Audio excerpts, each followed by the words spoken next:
বোন যদি 3 মহিলা 4 মহিলা যদি এক জায়গা থাকে, এক মহিলা আর এক মহিলার স্বামীর বদনাম করে, কথা কন। একজন আর একজনের তোর স্বামী খুবই ভালো, রাস্তা দিয়ে হাঁটে যায়, কোনো দিকে তাকায় না, আর আমার স্বামী কিচ্ছু বলা যায় না, সব বোন এসে এমন মারা মারে, কয় দেখতে ওই রকম দেখা যায়, কিন্তু ওই সব বোনের কাছে বাবা পাও শোয়ান যায় না। নিজের স্বামী বদনাম করতে যা করা দরকার তাই কর, কথা কন। আছে না না এরকম মহিলা? আপনাদের এলাকায় নেই, আপনাদের এলাকার মা বোনেরা খুব ভালো আছে, আছে। মুরুবি লাফাও উঠছে, কয় আছে, কথা কয় না রে। এখনকার যুবকেরা তো হোক্কা বোঝে না, এরা খালি এইটা বোঝে, কথা কন। আগেকার লোক এইটা খাইছে, আগে খাইছে হোক্কা, তারপরে এখন খাইছে এইরকম করে। এখনকার যুবক সালবাল এইটা খায়। পরশুদিনকে আবার দেখলাম আমার বাড়ির পাশে একটা জঙ্গল আছে, জোর আছে, ওখানে আগে যে 5-6 জন ছেলে আপনার বসে আছে। আমি চিন্তা করলাম মরা কাবা মশাহিদা করতেছে নাকি। আগে যা দেখি যে কি জানি লিয়ে নিজ দিয়ে একটা পাইপ মুখে দিয়ে এইরকম আগুন দিয়ে এইরকম করতেছে, কথা বোঝে না রে। এটা কি ট্যাবলেট? ওই সিগারেটের রাং তার উপরে কি জানি দিছে, দিয়ে নিচে এরকম করে আগুন দিয়ে এরকম করতেছে, আর এরকম পাইপ দিয়ে টানতেছে, হিরোইন খাইছে, কথা কয় না। বাড়ির যায় না, খবর আছে। মা মন্দির বলি, মা স্বামীর বদনাম করবেন না, মা স্বামীর সাথে সুন্দর ব্যবহার করবেন, মা স্বামীর মনে দুঃখ দিও না, স্বামীর বদনাম করিও না। অনেক মেয়ে আছে, অনেক স্বামী আছে, বউ রাখিয়া পরকীয়া বাঁধন প্রেমে পড়ে। মাদের বলবো, মা তোমার স্বামী তোমাকে রেখে পরকীয়া প্রেম করবে না। রাসূল একটা কথা বলেছে, সেই কাজটা যদি তোমরা করতে পারো, বলে কি কাজ? সেই কাজটা হলো বিছানায় যখন ঘুমোতে যাবেন, দুইজন একই বালিশে যখন ঘুমাইয়ে পড়বেন, একই বালিশে ঘুমাইবেন, আর আপনার লম্বা চুলটা স্বামীর মাথার নিচে দিয়ে প্রত্যেকদিন ঘুমিয়ে থাকবেন। স্বামীর মুখের দিকে মুখ দিয়ে মুখামুখি হইয়া যদি ঘুমাইতে পারেন প্রত্যেক দিন, আল্লাহর কসম করে বলতেছি, আপনার স্বামী কোনোদিন আপনাকে রাখিয়া অন্য নারীর কোনোদিন প্রেমে পড়বে না। চিল্লাইয়া কন মারহাবা। আর আমাদের বালিশ থাকে 2টা, স্বামী এক বালিশে, বউ এক বালিশে, মাঝখানে থাকে হলো আপনার কোল বালিশ। কি বালিশ? রাসূল বলছেন স্বামী স্ত্রী, আল্লাহ রাসূল বলেছে, আমি যখন বিছানায় শুইতে গেছি, স্বামী স্ত্রী একই বালিশে ঘুমাইছি মুখোমুখি হইয়া। সুবহানাল্লাহ, একটা জোরে কর। আর আমাদের বউর সাথে লাগে দ্বন্দ্ব লেগে, এরপরে বউ কথা কয় না, স্বামী কথা কয় না। স্বামী দক্ষিণ পেলে মুখ দিয়ে শুয়ে থাকে, স্ত্রী উত্তর পেলে মুখ দিয়ে শুয়ে থাকে। স্বামী স্ত্রী যদি দ্বন্দ্ব লাগে, ওই দিন রাতে পেলে কিন্তু ঘুম হয় না, দুজনই শুয়ে থাকে ঠিক, কিন্তু ঘুমের বান ধরে থাকে। স্বামী দক্ষিণ পেলে মুখ দিয়ে বেঁকা হওয়া শুয়ে থাকে, তোর সাথে কথা বলবো না। স্ত্রীর উত্তর পেলে মুখ দিয়ে বেঁকা হওয়া শুয়ে থাকে, আমি তোকে মাপ চাওয়া ছাড়বো। কিন্তু কেউ ঘুম পারে না, ঘুমের বান ধরে থাকে। স্বামী যখন নড়াচড়া করে, স্ত্রী মনে মনে কয় এই তো বুঝি টান দিল, আর স্ত্রী যখন নড়াচড়া করে, স্বামী মনে মনে কয় এই তো বুঝি ডাক দিল। টাক দিল আর টান দিল, রাতের শেষ হয়ে যাচ্ছে, কেউ কিন্তু ঘুমায় নাই, দুইজনই ঘুমানোর বান্ধরী আছে। স্বামী চিন্তা করতেছে রাত হয়ে গেছে 3টা, এখনো বিবি তো মিল দেয় না, সকালবেলা তো নাস্তা বন্ধ হয়ে যাবে নি, আমি অফিসে যাব, কাজে যাব, আমার তো রান্না বাড়া হবে না, আমাকে তো খাইতে দিবে না। তখন স্বামী মিল দেওয়ার জন্য মোচড় দিয়ে বিবির পিঠের সাথে যখন পিঠ লেখা, ও কিন্তু ঘুমায় না, তাই তো আর হয়েছে। আল্লাহ রাসূল বলেছে স্বামী স্ত্রী দ্বন্দ্ব হয়, সকালবেলা দ্বন্দ্ব লাগবে, ঘরে ঢোকার আগেই তোমরা দুজন মীমাংসা করবে। সুবহানাল্লাহ, একটা জোরে কর।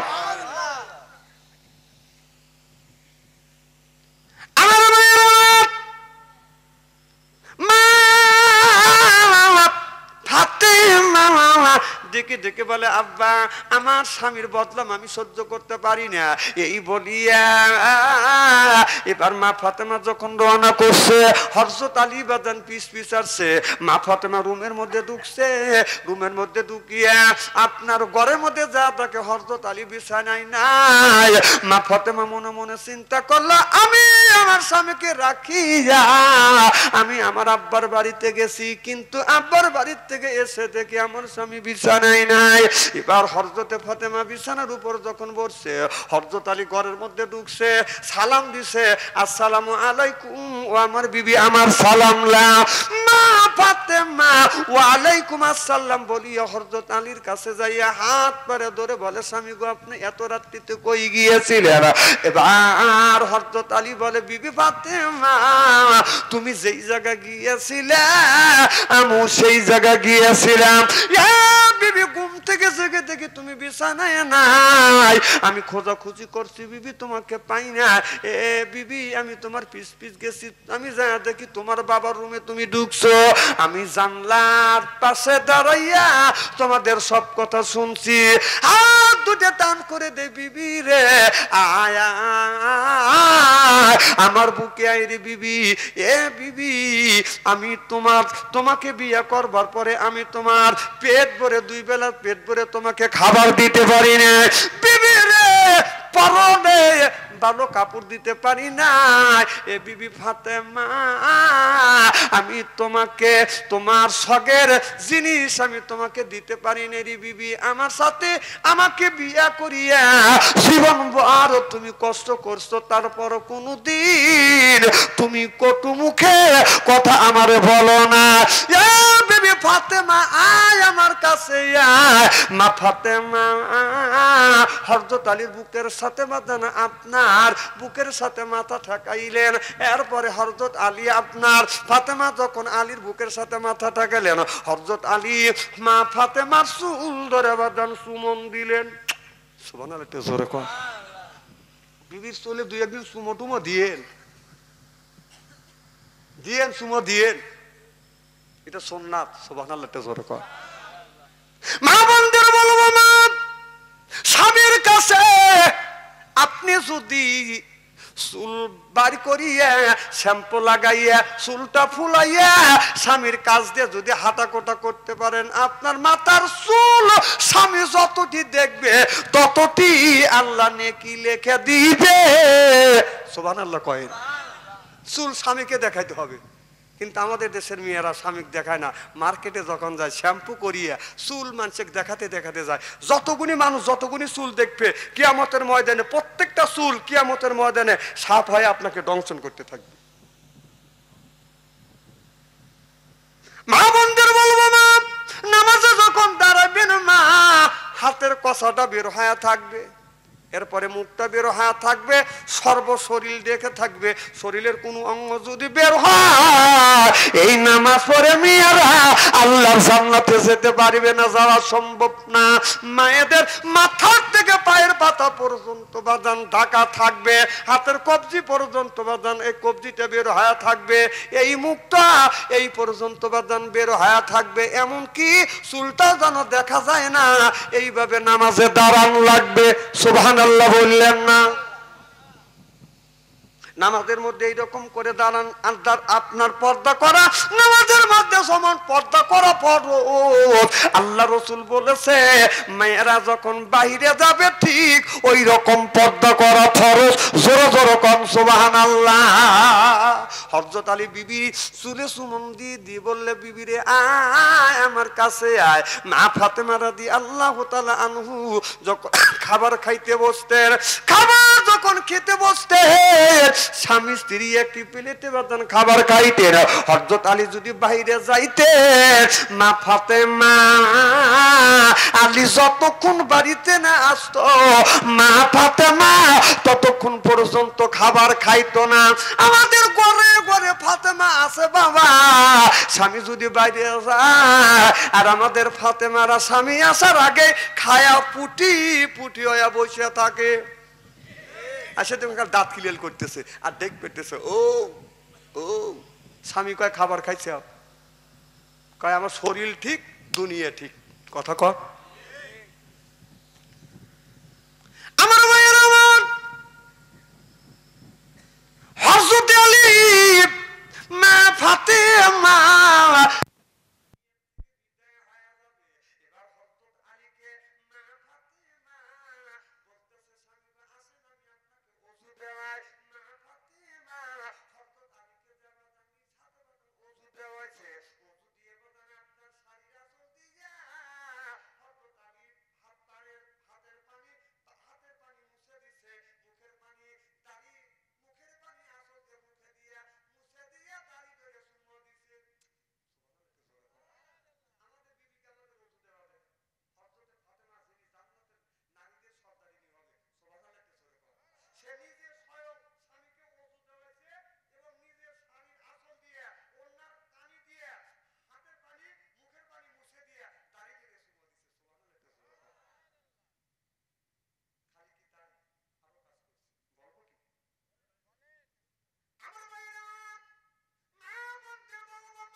বাড়ি যাবে আর বিবি যা বলবে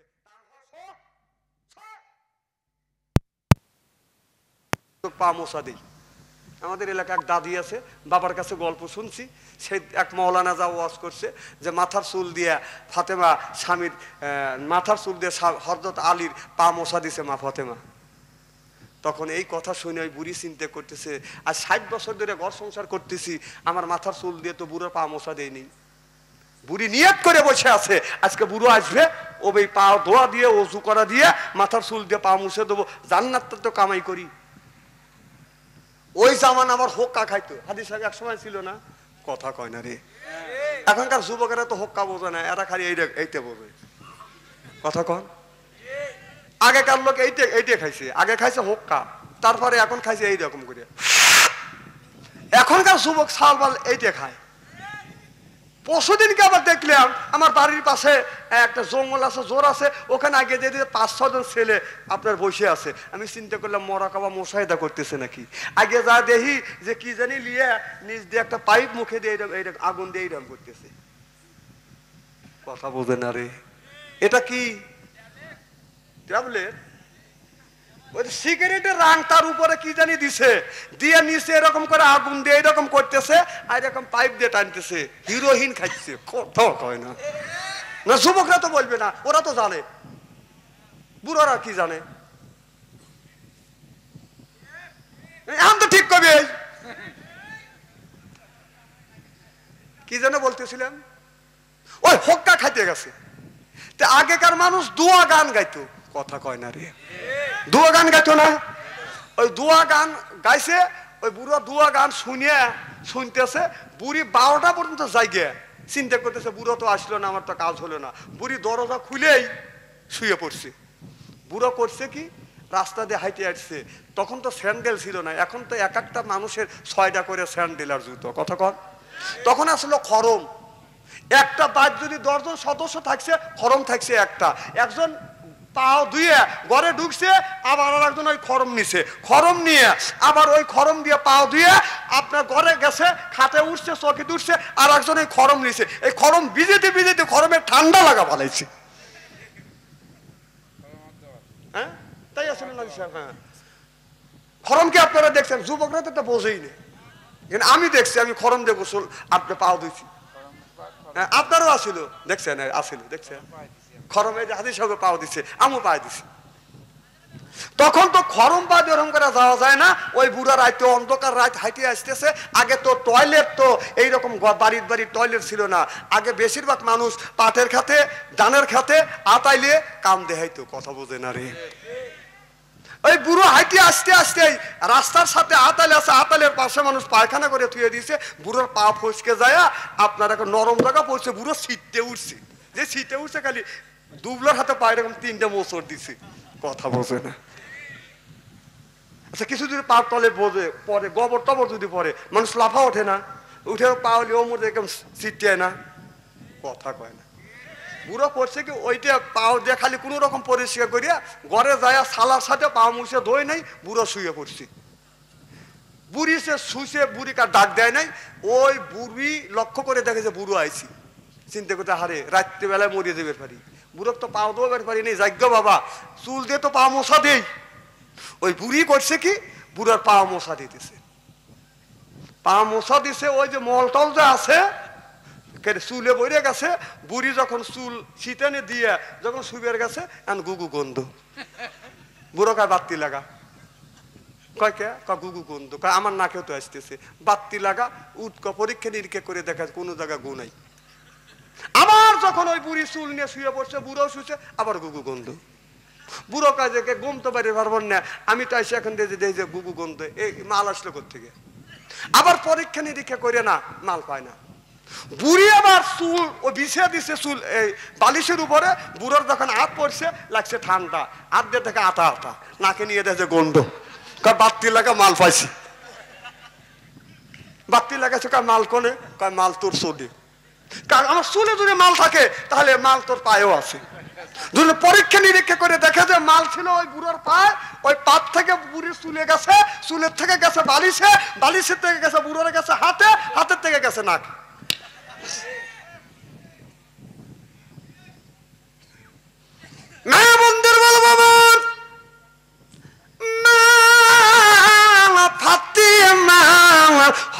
আলীকে ডেকে ডেকে বলে স্বামী রে আপনার পা দুইটা টান করে দেন, আমি আমার জীবনের শেষ আপনাকে আমার মাথার চুল দিয়ে আপনার পাটা মুছে দিতে চায়। হযরত আলী বাতান টান হয়ে শুয়ে পড়ছে। মা ফাতেমা নিজের মাথার চুল দিয়া স্বামীর পাটা সুন্দর করে বাতান মুছে দিচ্ছে, আর চোখের পানি ফেলে ফেলে কাঁদতেছে। আল্লাহ আমার মনে হয় জীবনের শেষ, দুনিয়ার থেকে আমি বিদায় হয়ে যাব।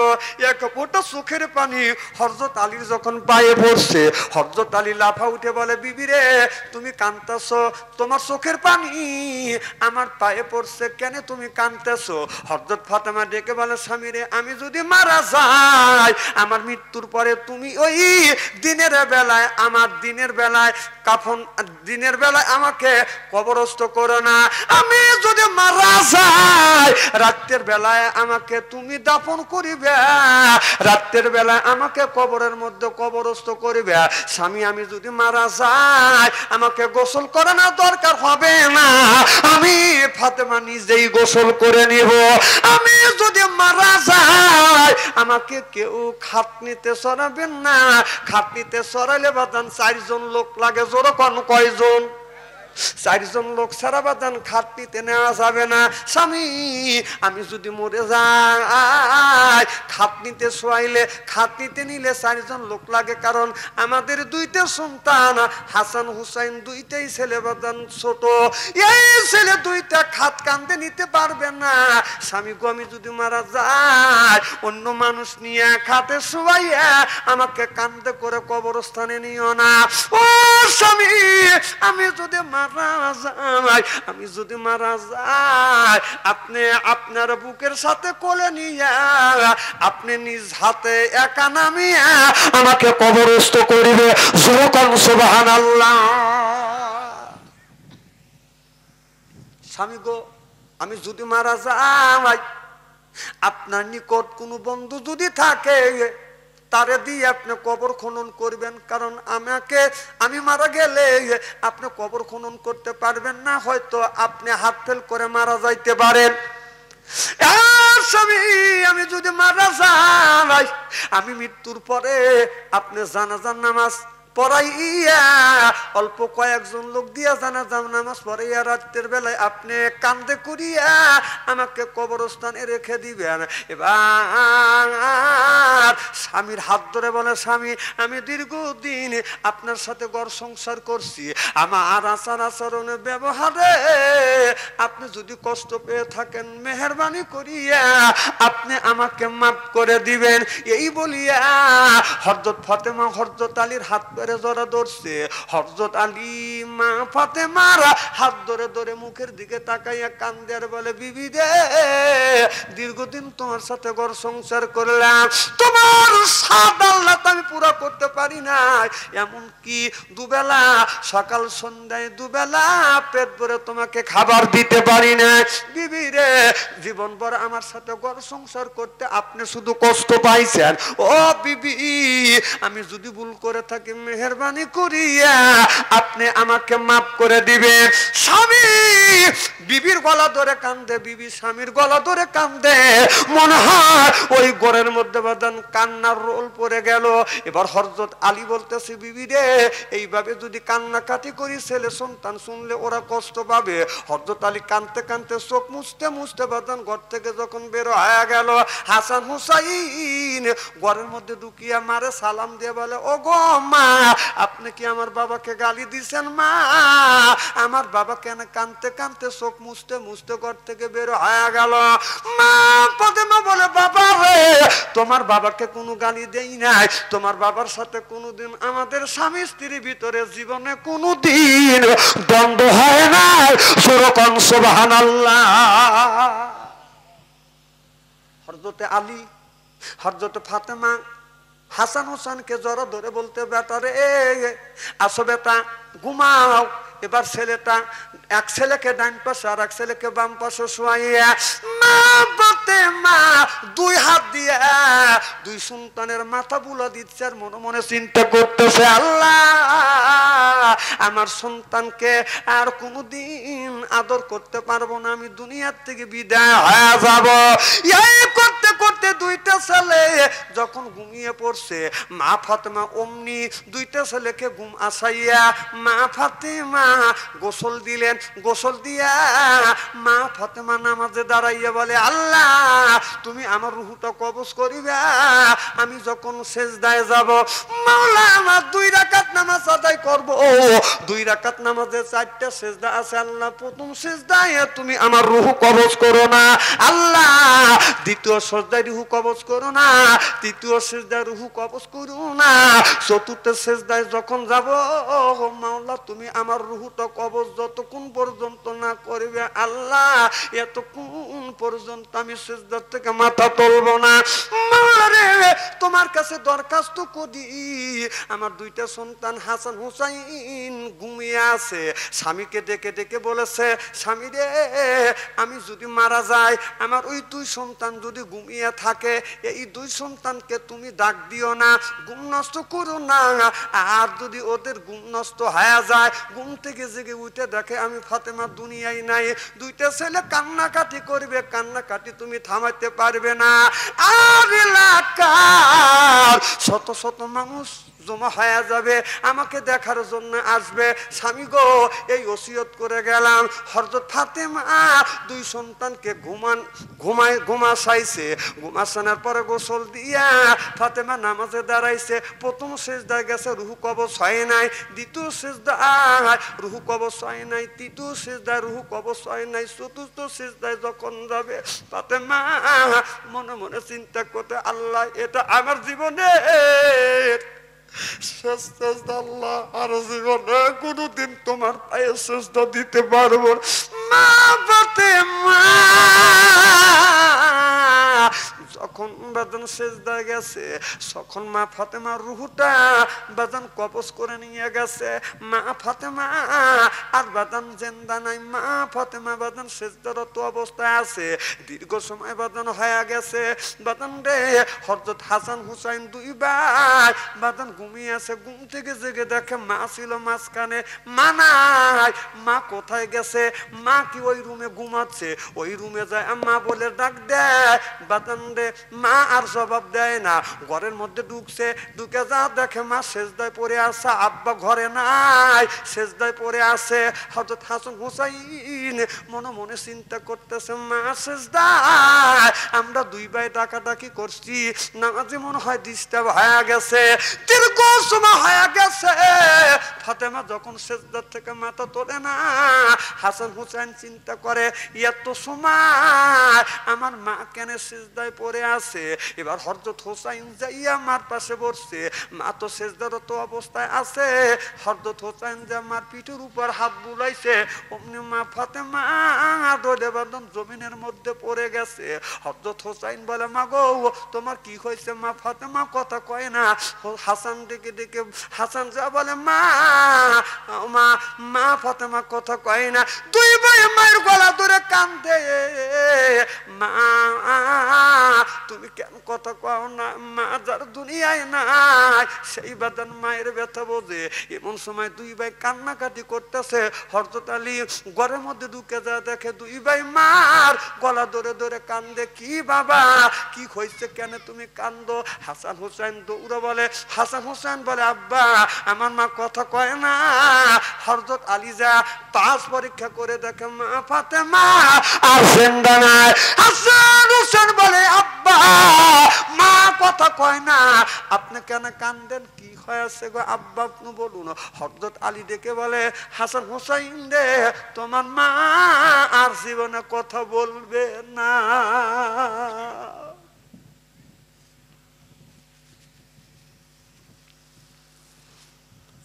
যার মা নাই সেই তো মায়ের ব্যথা বোঝে। বাবা যার দুনিয়ার থেকে বিদায় হয়ে গেছে সেই বাবার ব্যথা বোঝে। হযরত হুসাইন মার গলা ধরে কান্দে হাসান, মার গলা ধরে ধরে কান্দে। হযরত আলী ডেকে ডেকে বলতেছে, বাবা আর কান্দো না বাবা, তোমার মাকে দাফন করা তো হবে বাবা, আর কান্দাকাটি করলে তোমার মা দুনিয়ায় আর কোনোদিন ফিরে আসবে না। হযরত হাসান কান্দের বলে, আব্বা আর জীবনে মাকে মা বলে ডাকতে পারবো না, এই বলিয়া জামার গলা ধরে কান্দে, মা গো আর কোনোদিন কোলে নিবে না, আমাদের মুখে খাবার তুলে দিবে না। যার মা না সেই মার ব্যথা বোঝে, বাবা যার মারা গেছে সেই বাদান বাবার ব্যথা বোঝে। চোখে পানি আসবে ওই মানুষটা, আর যার দুনিয়ায় মানায় সেই বাদান তার চোখে পানি আসবে, কলিজে আঘাত লাগবে ওই মানুষটা যার বাদান দুনিয়ায় আব্বা না। বাদান আমি একজন মা হারা ইতিম, বাবা হারা ইতিম। আমার মা এই জমিনে 112 বছর পর্যন্ত জীবিত ছিল। আমার বাবা এই জমিতে 97 বছর পর্যন্ত বাজান বেঁচে ছিল। বাবা মৃত্যুর পরে আমার মাকে নিয়ে আমি দুনিয়ায় ছিলাম। আমার মা বিছানা পরে প্রসাব করতো, আমি গুনাহগার এই হাত দিয়া আমার মায়ের পায়খানা প্রসাব পরিষ্কার করতাম। আমার মা নড়াচড়া করতে পারতো না, এই হাত দিয়ে আমার মাকে আমি গোসল করাইছি, এমনকি এই হাত দিয়ে আমার মায়ের আমি পায়খানা প্রসাব পরিষ্কার করছি। আমার বিবিকে নিয়ে আমার দুইজনে একসাথে আমার মায়ের মুখে খাবার তুলে দিয়েছি।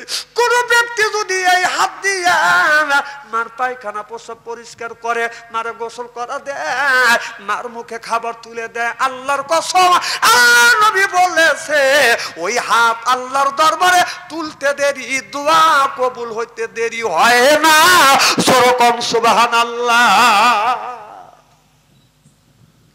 আল্লাহ বললেন, রব্বুকা, হে বান্দা আমার দাসত্ব করো। আল্লাহ যখন তুমি সত্য ছিলে আমি তোমার মা, তোমার মুখে খাবার তুলে দিছি, এখন আমি বুড়ো হয়ে গেছি আর হাত দিয়ে খাবার খাইতে পারি না, তুমি সন্তান হইয়া বেটা হইয়া আমার মুখে খাবার তুলে দাও।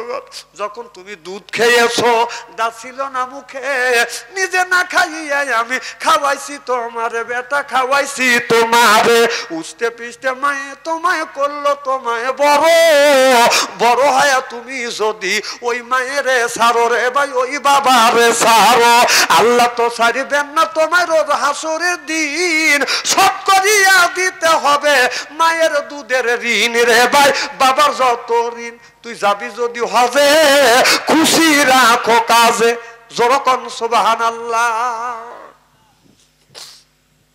যার মা নাই সেই মায়ের ব্যথা বোঝে, বাবা যার মারা গেছে সেই বাবার ব্যথা বোঝে। বাস্তব করে আমার মা যেদিন মারা যাবে আমি জানি না মা দুনিয়ার থেকে বিদায় হয়ে যাবে। আমি যখন মাহফিলে যাইতাম আমার মার পায়ে হাত রাখতাম, চুমা দিতাম আর বলতাম মা আমি মাহফিলে যাব। মা বলছে বেটা আমি দোয়া করলাম তুমি মাহফিলে যা, আমার দোয়া তোমার সাথে থাকবে। আমি যখন মাহফিলে গেছি, মাহফিল থেকে রাত 2টা 3টায় কনকনা শীতের মধ্যে আমি বাড়িতে আসছি। বাড়িতে আসিয়া বিবির ঘরে দরজায় নক করছি, দরজা শক্ত, ছেলের ঘরে দরজায় নক করছি, দরজা শক্ত, মার ঘরে দরজা হাত দিছি, দরজা খুলে গেছে, মা দরজা দেয় নাই। রুমের মধ্যে যা দেখি মা দুঃখিনী এখন পর্যন্ত ঘুমায় না। মারে বলছি মা তুমি কেন ঘুমাও না? বিবির ঘরে দরজা হাত দিছি, দরজা শক্ত, ছেলের ঘরে দরজা হাত দিছি, দরজা শক্ত। ও মা তুমি কেন দরজা দেও না? মারে বাড়ি সব মানুষ ঘুমায়, তুমি কেন ঘুমাও না? মা বলে বেটা রে আমি মা যতক্ষণ পর্যন্ত তুমি বাইরের থেকে বাড়িতে না আসো বেটা আমি তোমার মা, আমার চোখে ঘুম আসে না বেটা। ও বেটা যতক্ষণ পর্যন্ত তুমি না আসো আমি মা ঘুমাই না। আমি দেখেছি যতক্ষণ পর্যন্ত আমার মা না থাক, আমি যখন বাড়িতে না আসছি, বাসায় না আসছি, আমার মা ঘুমায়। এখন মা নাই আর কেউ আমার জন্য অপেক্ষা করে না। এখন কেউ আমার জন্য অপেক্ষা করে না। যেই মানুষটা অপেক্ষা করতো সে হলো মা। ও আমার এখন না 2টা 3টা বাড়িতে যাওয়াই, এক একদিন বিবির ঘরে দরজার পাশে হাত দিই, দরজা শক্ত। তখন মার কথা মনে হয়, মা যদি থাকতো আমার জন্য অপেক্ষা করতো। ভুল করিয়া মনের ভুলে মার ঘরে দরজার পাশে যা দেখি ঘরে তালা, তালা খুলিয়া ঘরের মধ্যে যা দেখি মার ঘর আছে, খাট আছে, কিন্তু মা দুঃখিনী নাই।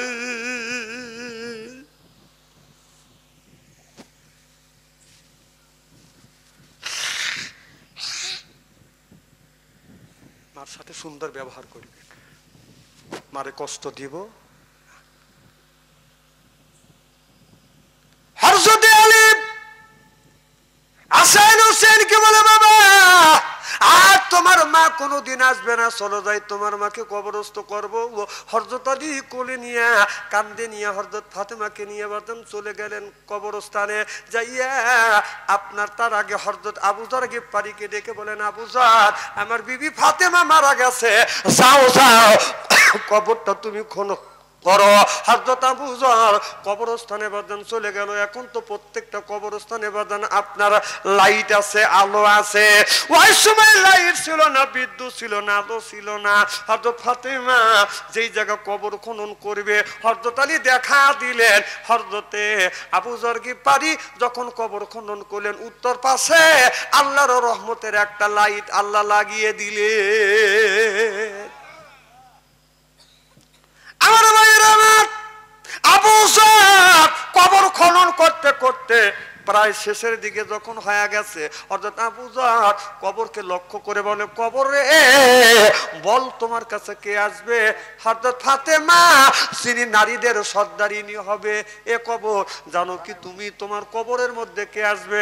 হাসান হুসাইন, যারা ওই জান্নাতের মধ্যে যুবকদের জান্নাতের সর্দার হবে। কবর রে তুমি কি জানো তোমার এই কবরের মধ্যে কে আসবে? আসাদুল্লাহিল গালি, হযরত আলী আসবে। কবরের মধ্যে থেকে কোনো আওয়াজ নাই। দেখে বলে, রে কবর, যেই মানুষটা তোমার কবরের মধ্যে, তোমার কোলের মধ্যে, তোমার পেটের মধ্যে রাখা হবে, সে আর কেউ না, আল্লাহ নবীর বিটি ফাতেমা। খবরদার তার সাথে কোনো বেয়াদবি করো না। কবরের মধ্যে থেকে মানুষের কণ্ঠর মতো আওয়াজ বের হয়ে আসছে, আবু যর রে, মা ফাতেমাকে চিনি না, হাসান হোসেনের মাকে চিনি না, আলীর স্ত্রী ফাতেমাকে চিনি না, আল্লাহ নবীর বিটি ফাতেমাকে চিনি না। আমল যদি তার ভালো হয় আমি মাটি জান্নাতের পরিণত করে রাখবো। আমলের মধ্যে যদি ডিস্টার্ব হয় আমি একদিকের মাটি আর একদিকে যাব, আর একদিকের মাটি আর একদিকে যাব। চিরজন্মের মতো হাড় মাংস মাটির সাথে মিশিয়ে ফেলবো। হযরত আবু যর এই কথা শুনিয়া কোদাল কবরের মধ্যে রাখিয়া আবু যর কোন দিক জেনে বাদান চলে গেলেন। হযরত আলী মা ফাতেমার লাশটা আনিয়ে কবরস্থানে আসিয়া দেখে আপনার কোদাল আছে, কবর আছে, কিন্তু হযরত আবু যর নাই। হযরত আলী আপনার কবরটা সুন্দর করিয়া হযরত আলী নিজেই নামিয়া মা ফাতেমাকে কবরস্থ করলেন। কবরস্থ করিয়া যখন চলে আসবে পিছন দিকে তাকা দেখে আপনার জান্নাতুল বাকি কবরস্থান আছে, কিন্তু মা ফাতেমার কবর ওই জায়গা নাই। চিল্লে এখন সুবহানাল্লাহ। এবার আলী কবর খুঁজে পায় না। হাসান হুসাইন বলে, বাবা এই মাত্র মারে কবর দিয়ে বাড়ি দিকে রওনা করছি, ঘুরে টাকা দেখি এখন কবর নাই, কবর কই গেল? হযরত আলী বলতেছে, আল্লাহ কবর কই গেল? আল্লাহ গায়বী আওয়াজ দিয়ে জানিয়ে দিলেন, আলী চিন্তা করু না, যে ফাতেমা দুনিয়ার ভিতরে পর্দা করেছে রে ফাতেমা, আলী রে, যে ফাতেমা পর্দা করছে তার কবরটা আমি আল্লাহ পর্দা করে দিলাম। মানুষ যেন কবরটা দেখিয়া যেন না বলে ফাতেমা এতটুকু কৌশল লম্বা চড়া ছিল, এই জন্য কবরটা আমি আল্লাহ মিশা দিয়েছি, পর্দা করে দিয়েছি। চিল্লে এখন সুবহানাল্লাহ। ফাতেমাকে মাটি দিয়া হযরতে আলী যখন মসজিদে নামাজ পড়তে গেছে হযরত ওমর হযরত আবু বকর সিদ্দিক ইমামতি করে মসজিদের মধ্যে যে নবীর সব সাহাবীকে পায় হযরতে আবু যর গিফারিকে পায় না। এইভাবে একদিন নয় দুই দিন নয়, এক মাস নয় দুই মাস নয়, এক বছরের ঊর্ধ্বে হয়ে গেল হযরত আবু যরকে বাদান পায় না, খোঁজাখুঁজি করে পায় না। একদিন হযরত আলী রাস্তা দিয়ে বাদান হেঁটে যাচ্ছে, লক্ষ্য করে দেখে কিছু ছোট ছোট যুবকেরা পাথর নিয়ে একটা পাগল যাচ্ছে, এই পাগলকে পাথর দিয়ে দিয়ে বাদান যখন ডেলেছে হযরত আলী চিন্তা করতেছে পাগল মানুষে কারা ডেলে, বাচ্চাদেরকে বলল বাচ্চারা থামো, বাদান দে যায়া দেখি এত পাথর মারছে, ওই পাগলটা পড়ে গেছে আর ছেলেরা পাথর মারতেছে, জায়গায় জায়গা থেকে চামড়া উঠে গেছে, গোশত বের হয়ে গেছে, রক্তগুনি টাচ টাচ করে জমিনের ভিতরে পড়তেছে। এমন সময় ছেলেদেরকে তাড়িয়ে দিলেন। এবারে পাগল মনে করিয়ে হযরত আলী হাত যখন টেনে তুলছে মুখের দিকে চায় দেখে এই পাগল আর কেউ নয়, এই পাগলটা হলো হযরত আবু যর গিফারি। চিল্লাইয়া কোন মারহাবা। কি ভাই আবু যর, আমার বিবির কবর খনন করতে গেলি আমি লাশ নিয়ে আমি তোমাকে পাইনি, এরপরে মাসের পরে মাস, দিনের পরে দিন, মাসের পরে মাস চলে গেল, বছর পার হয়ে গেল, তোমাকে খোঁজাখুঁজি করতে তোমাকে পাইনে। কি ভাই কি হইছে, কবর থেকে তুমি ওই যে পালিয়ে গেছো, ভাগিয়ে গেছো।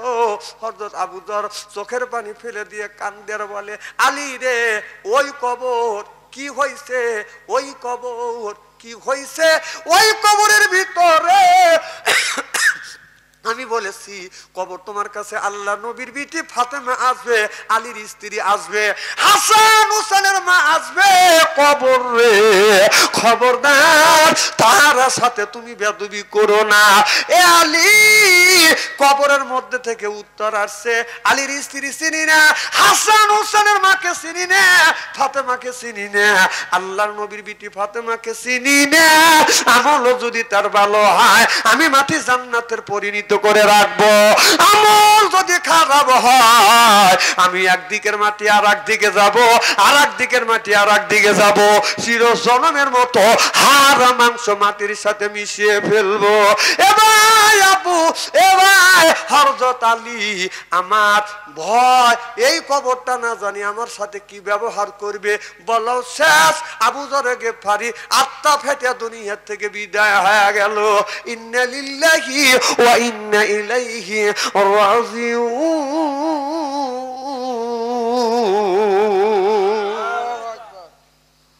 শুধু ফাতেমার বেলায় না, আপনার বেলায়, আমার বেলায়, আপনার আমার আমল যদি ভালো হয় এই মাটি জান্নাতের পরিণত করে রাখবে। আপনার আমার আমল যদি খারাপ হয়, আমলের মধ্যে যদি বাজান ডিস্টার্ব থাকে, তাহলে একদিকের মাটি আর একদিকে যাবে, আর একদিকের মাটি আর একদিকে যাবে, চির জনমের মতো হাড় মাংস মাটির সাথে মিশিয়ে ফেলবে।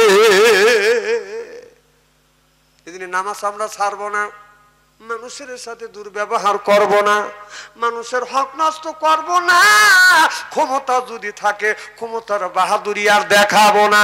কথা কি বুঝতেছেন? একটা বাস্তব ঘটনা, আমাদের এলাকায় একটা লোক স্বাস্থ্য ভালো, 80 বছর বয়স হয়ে গেছে, রাস্তা দিয়ে হাঁটে আসতেছে, এমন ভাবে মনে হয় এত আস্তে আস্তে আস্তে আস্তে পাক পেরে পেরে হাঁটতেছে। চিন্তা করলাম লোকটার কিছু হারিয়ে গেছে।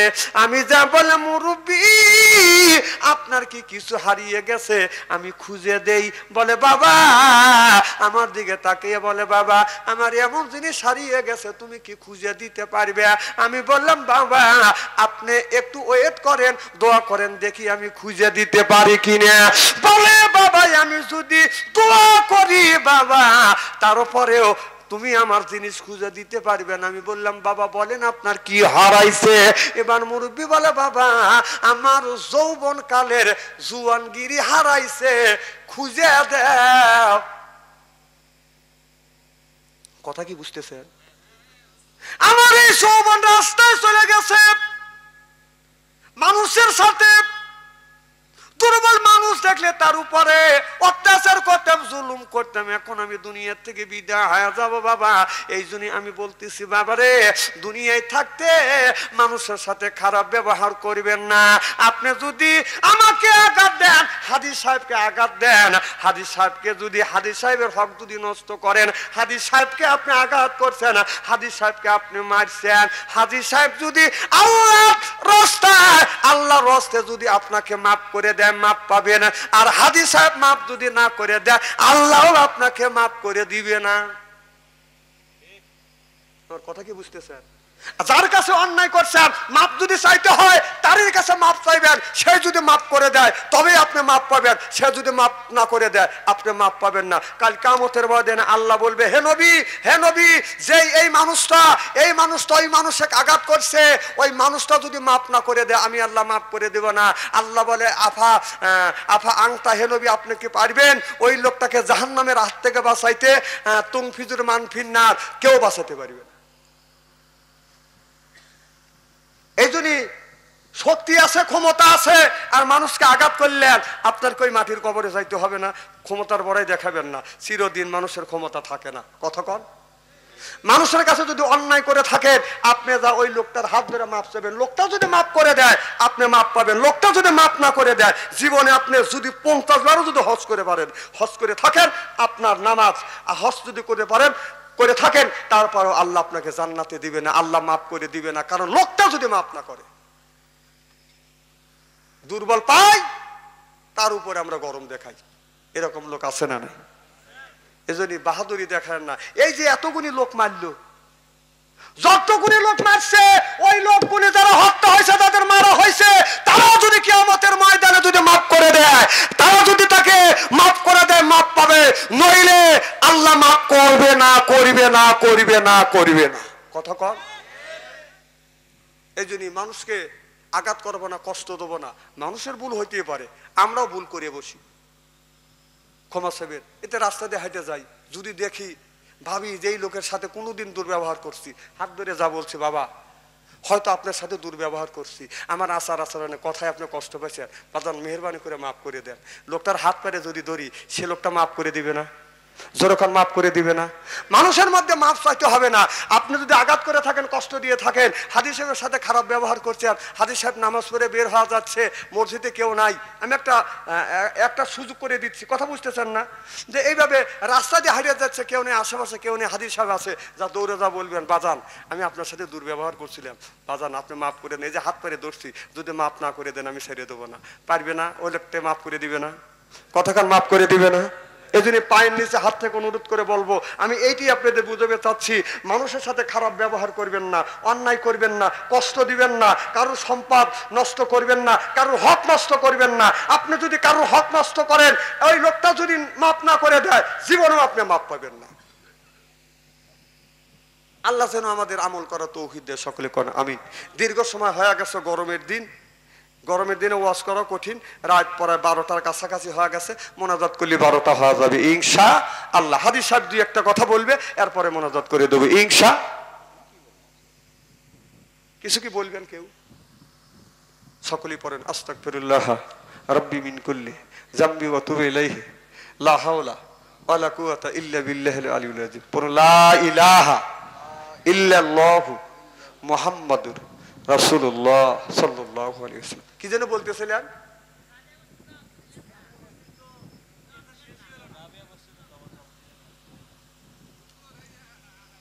আচ্ছা, এতক্ষণ পর কি বুঝলাম? রাবিয়া বস্তি বলতেছে যে আমার এই চিন্তাটা দূর করে দেন। আমি বুঝাতে চাচ্ছি যে একজন লোক যদি বাতাসের উপরে নামাজ পড়ে, ওই লোকটা এই কেরামতি দেখাই আল্লাহর জান্নাতে যাইতে পারবে না। আমি এইটা বুঝাতে চাচ্ছি যে রাবিয়া বস্তি চিন্তা করছেন, ওস্তাদে বুঝাচ্ছেন যে আপনি তো পানির উপরে নামাজ পড়তে চান, আপনার এই নামাজ পানির উপরে নামাজ পড়ে আল্লাহর জান্নাতে যাইতে পারবেন না। বাতাসে নামাজ পড়িয়ে আল্লাহর জান্নাতে যেতে পারবেন না যদি ইবাদত না থাকে। তখন বলছিল আমি তোমাকে বিয়ে করব, যে বিয়ে যে করবে আমার 4টে চিন্তা আছে, চিন্তা যদি আপনি দূর করে দেন। কি চিন্তা? যে আমি ফুলসরতের পুল পার হব কেমনে, আপনি যদি সেটা বলে দিতে পারেন, সেই চিন্তা দূর করে দিলে আমি আপনাকে বিয়ে করব।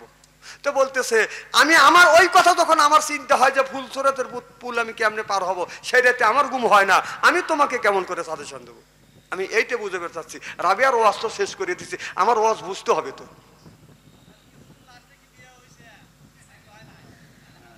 রাবিয়া বস্তি বিয়ে করবে কখন? এই 4টে চিন্তা সে বিয়ে করে নাই।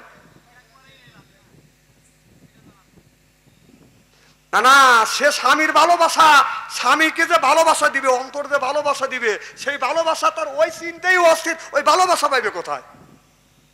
আমি এইটাই আপনাদের বুঝাতে চাচ্ছি। রাবিয়া বস্তি বললো যে এইগুলি যদি আপনি দূর করে দেন, এই চিন্তায় আমার স্বামীর ভালোবাসা আমার অন্তরের মধ্যে নাই, আপনি এই চিন্তা দূর করে দিলে আমি আপনাকে বিয়ে করব। হাসান বস্তি দূরও করতে পারে না। হাসান বস্তি বরং সে বলেছে ওই চিন্তায় আমি তো অস্থির। সুবহানাল্লাহ, একটু জোরে কর। এই জন্যই প্রত্যেকটা লোকের কবরের মধ্যে 3টা প্রশ্নের সম্মুখীন হতে হবে, জবাব দিতে হবে, আল্লাহর আদালতে দাঁড়াতে হবে। ডান হাতে আমলনামা থাকলে জান্নাতি হবে, এরপরে যদি ইবাদত থাকে সেই লোকটা জান্নাতি হবে। সুবহানাল্লাহ, একটু জোরে কর। আল্লাহুম্মা আমিন। ربنا ظلمنا أنفسنا وإن لم تغفر لنا وترحمنا لنكونن من الخاسرين। রব্বুল আলামিন মাগরিব থেকে শুরু করিয়া পড়ায় রাত 12টার কাছাকাছি হয়ে গেছে রে আল্লাহ। ও মাওলা, তোমার এই আল্লাহ তোমার কত আলেম বান্দা, হাফেজ বান্দা, হাজি বান্দা, আশিক বান্দা, যুবক বান্দাদের নিয়ে আল্লাহ আমি হাত তুলেছে আল্লাহ। ও মাওলা, এর মধ্যে যদি ভুল হয়ে থাকে, যদি ভুল বলে থাকে, ভুল গুণে নিজ গুণে তুমি ক্ষমা করে দাও মাওলা। যতটুকু সব হয়ে গেছে, সব হয়ে থাকে, সব গুণে লক্ষ লক্ষ কোটি কোটি গুণে বর্ধিত করে দিয়ে আল্লাহ সর্বপ্রথম তামাম পৃথিবীর মাটির নিচে যত মুমিন মুমিনাত দুনিয়ার থেকে বিদায় হইয়া অন্ধকার কবরে, কবরখানা তুমি ভাগে জান্নাত বানিয়ে দাও রব্বুল আলামিন। এই গ্রামের কবরস্থানের মধ্যে কত মানুষ ঘুমিয়ে আছে আল্লাহ, প্রত্যেকটা মাইয়াতের কবরের গোড়া যাব তুমি মাফ করে দিও আল্লাহ। এই গ্রামের আল্লাহ অনেক বান্দা দুনিয়ার থেকে বিদায় হইয়া কবরের আসামি হয়ে গেছে আল্লাহ। আল্লাহ তুমি তাদের কবরখানা তুমি রিয়াজুল জান্নাত বানিয়ে দাও। আমরা যারা হাত তুলেছি জানি না কার মা নাই রে, বাবাটা দুনিয়ায় নাই, ওই মা অন্ধকার কবরের মধ্যে, বাবা অন্ধকার কবরের মধ্যে ঘুমিয়ে আছে মাওলা। জীবনে আল্লাহ তোমার ওই বান্দারা যদি ভুল করে থাকে, ভুল গুনি নিজ গুণে ক্ষমা করে দাও আল্লাহ। বাবা মার যা দুনিয়ায় নাই, মা বাবা যদি কবরের মধ্যে থাকে আল্লাহ তাদের কবরখানা ভাগে জান্নাত বানিয়ে দাও রে আল্লাহ রাব্বুল আলামিন। সন্তান যদি মা বাবার জন্য দোয়া করে রে আল্লাহ, ওই দোয়ার বরকতে নাকি তুমি মা বাবার কবরের গোড়া যাব মাফ করে দে। তুমি যদি মাফ না করো তোমার বান্দারে, বলো তো আমার বান্দা যাবে কার কাছে?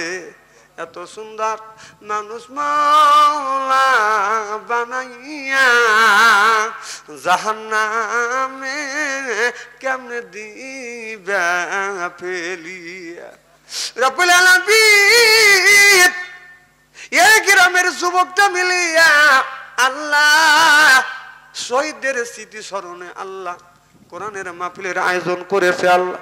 যারা টাকা দিল, যারা পয়সা দিল আল্লাহ, যারা শোনার জন্য আসলো আল্লাহ, যারা শ্রম দিল, বুদ্ধি দিল, পরামর্শ করলো আল্লাহ, সকলের মনের নেক আশা তুমি পুরো করে দাও রে আল্লাহ রব্বুল আলামিন। তাদেরকে খালেদ বীর ওলীদের মতো বানিয়ে দিও আল্লাহ।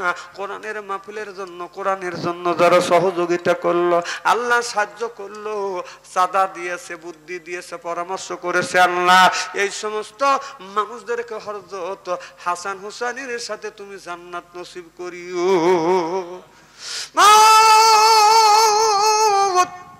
আমরা যা শুনলাম ও মাওলা, বক্তা শ্রোতা উভয়কে তুমি আমল করার তৌফিক দিয়ে দিও রে আল্লাহ। ও মাওলা, এই গ্রামে তুমি তোমার খাস রহমত বর্ষিত করো রে আল্লাহ। ও মাওলা, এই গ্রামের মানুষদেরকে আল্লাহ তুমি নামাজি হিসাবে কবুল আর মঞ্জুর করে দিও মাওলা। আমি গুনাহগার গভীর রজনীতে তোমার কাছে দরখাস্ত করি আল্লাহ, যারা আমার সাথে দেখা করতে গিয়েছে, মোবাইলে যোগাযোগ করেছে আল্লাহ মাওলা, আমি আলেম মানুষ, প্রায় রাত্রিতে গভীর রজনীতে শত শত মানুষ নিয়ে, হাজার হাজার মানুষ নিয়ে দোয়া করি আল্লাহ, এদের মনে নেই এক আশাগুনি তুমি পুরো করিয়ে দিও। এই গ্রামের মানুষদেরকে নামাজি হিসেবে কবুল করিও। এই গ্রামে তোমার রহমত আর বরকত দিয়ে আল্লাহ তুমি পরিপূর্ণ করিয়ে দিও রে আল্লাহ। রব্বুল আলামিন ভাই ভাই মহব্বত পয়দা করে দিও আল্লাহ। রব্বুল আলামিন আল্লাহ, আমি জানি না কারো মা নাই, বাবা দুনিয়ায় নাই, মা অন্ধকার কবরে, বাবা অন্ধকার কবরের মধ্যে ঘুমিয়ে আছে। ও মাওলা, তাদের কবরখানা বাগে জান্নাত বানিয়ে দাও। আমি গুনাহগার, দীর্ঘদিন বাবা হারাইছি, মা হারাইয়ে এতিম হইছি। আল্লাহর নবী বলেছে, কোন মা হারাই এতিম বান্দা, বাবা হারাই এতিম বান্দা তোমার শাহী দরবারে হাত তুলে যদি আমিন বলে ডাক দেয়, আল্লাহ তুমি নাকি ওই দোয়া কবুল আর মঞ্জুর করে। তাকিয়ে দেখো আল্লাহ রে, তোমার কত বান্দার মা নাই, বাবা নাই, এতিম মানুষ। আল্লাহ এতিমদের ওসিলা করে আজকের এই দোয়াটা তুমি কবুল আর মঞ্জুর করে না আল্লাহ। বাংলাদেশ দ্বিতীয়বার স্বাধীন করবার জন্য সেই যুবকেরা রক্ত দিছে আল্লাহ, খবর শুনলে চোখের পানি ধরে রাখতে পারি না। যারা শহীদ হয়েছে, রক্ত দিছে, ওই সমস্ত শহীদদেরকে আল্লাহ শহীদ হিসেবে কবুল করে নিয়ে। অনেক মানুষ মোবাইল করে বলো, হুজুর দেশটা স্বাধীন করতে গিয়ে আমার চোখ হারাইছি হুজুর, চোখ দিয়ে মারে দেখতে পারবো না, বিবিরে দেখতে পারবো না। একজন ভালো হুজুর, আমার চোখটা বন্ধ হয়ে গেছে, আমার একটা ছেলে একটা বিয়া, আর এই চোখ দিয়ে আমার মেয়াকে আর ছেলেটাকে দেখতে পারবো না। আল্লাহ এদেরকে তুমি সেবাইয়া কুল্লিয়া দান করে দাও।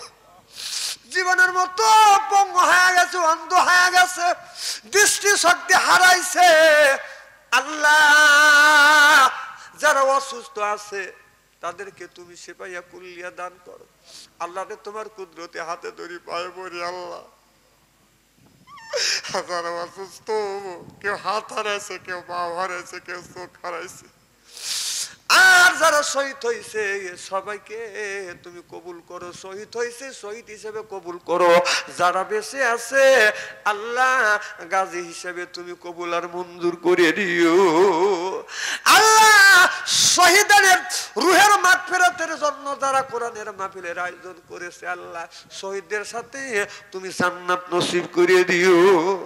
রব্বির হামহুমা কামা রব্বায়ানি সগীরা, রব্বির হামহুমা কামা রব্বায়ানি সগীরা, তাকাব্বাল মিন্না ইন্নাকা আনতাস সামিউল আলিম, ওয়া তুব আলাইনা ইয়া মাওলানা ইন্নাকা আনতাত তাওয়াবুর রহিম।